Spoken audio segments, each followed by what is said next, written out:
Hello and welcome everyone. In today's video I will show you how to mute chats on Telegram.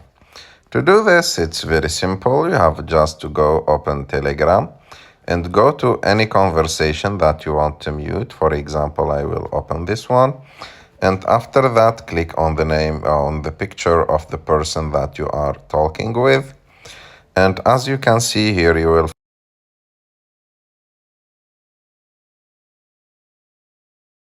So the third option is mute. You have just to click on mute.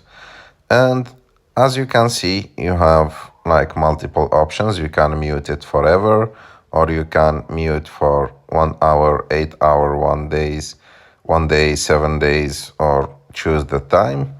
Or you can disable sounds, or you can customize it or customize the notifications of that conversation. I hope that you like this video. If you like this video, don't forget to subscribe to our channel, to like this video, and see you in the next one.